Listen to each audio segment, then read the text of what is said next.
Boa noite, o meu nome é Eli José Ornelas. Confesso que eu não me sinto preparado para falar deste assunto que eu vou falar agora.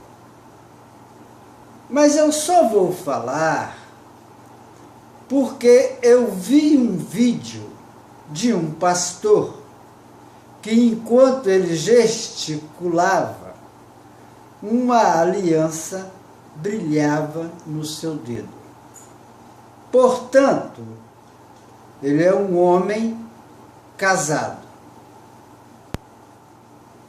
E na fala dele, ele combatia a questão da ideologia de gêneros e o fato dela ser levada para as séries iniciais da escola, portanto, ser implantada na ideia de crianças de tenra idade.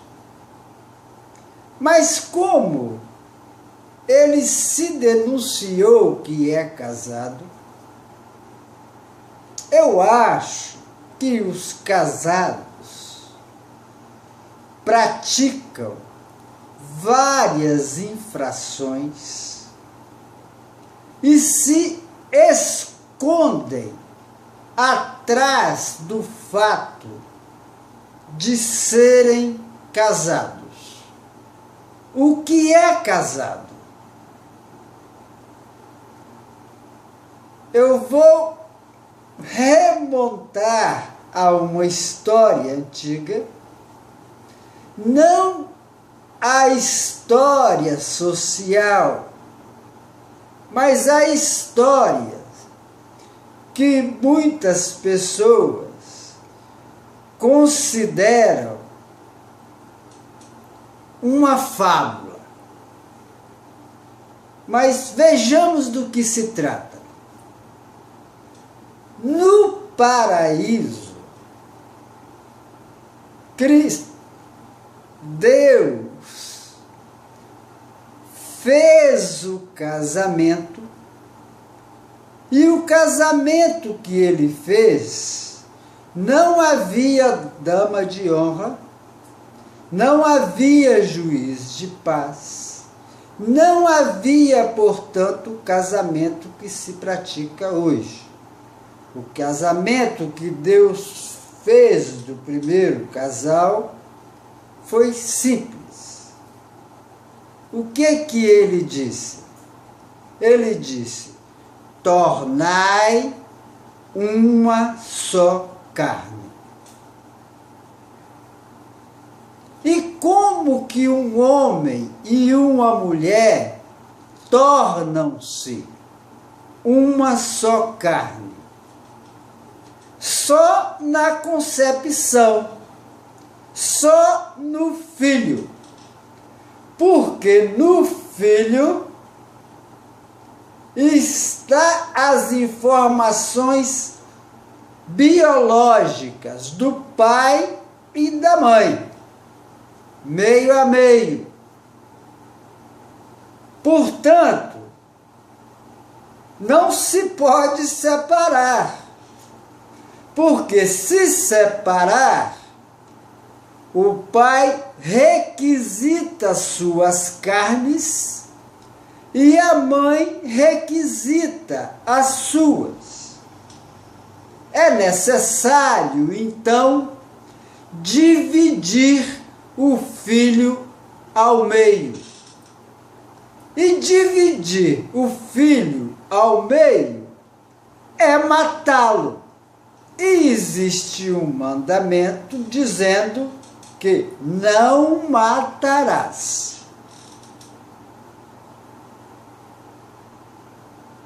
Então, isso é que é casamento.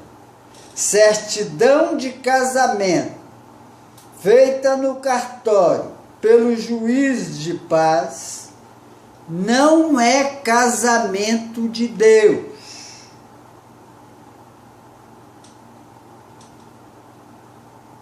E as pessoas que se casaram em meados do século XX, todas elas, de igual modo, praticaram uma coisa bem horrível. Elas praticaram o controle da natalidade.